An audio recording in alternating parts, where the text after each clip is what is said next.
guys, welcome to Amazing Engineering, and today in this MatLab tutorial we will see how to represent a pick and place operation and a complex trajectory.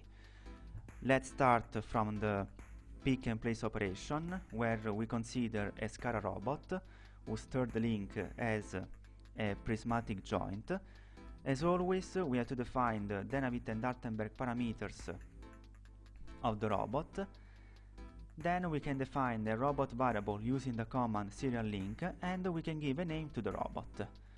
In order to represent the pick and place operation, we can use the command jtrage as we saw in the previous video. As you know, in order to use this command, we have to define a time vector and two vectors of joint variables for the first and final position of the robot. However, in this case, we cannot use only two vectors of joint variables because the pick and place operation is divided in 4 steps. In the first step we have the pick operation, where the prismatic joint of the robot goes down to pick the object. In the second step the prismatic joint returns to the initial position. In the third step we have the rotation of the robot along a certain axis, and in the last step there is the place operation, where the prismatic joint of the robot goes down again to place the object. So in this case we have to use the jtrage command 4 times. As first, let's define a time vector whose values go from 0 to 1 with a time step of 0.05. Then we can define several vectors of joint variables for all the operation. For example, we can use the two vectors for the first and second step. We can define a third vector for the third step and another vector for the last step. We can animate the pick and place operation using several plot commands. Let's run the simulation.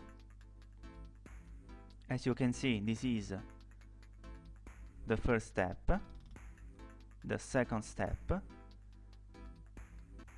the third step, and the last step. In the same way, we can define a complex trajectory for a robot. In this case, we are considering a KUKA robot, and again, we can use the jtrage command as many times as we want. In this case, I'll use the jtrage command 3 times. If we want to represent the trajectory of the robot for all the steps, we can define the transformation matrix of the end effector using the command fkin. Then we can define the coordinates vectors of the trajectory using a for cycle where we consider only the translation component of the transformation matrix.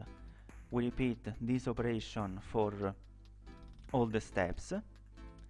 Then we can represent the trajectories and the animation of the robot.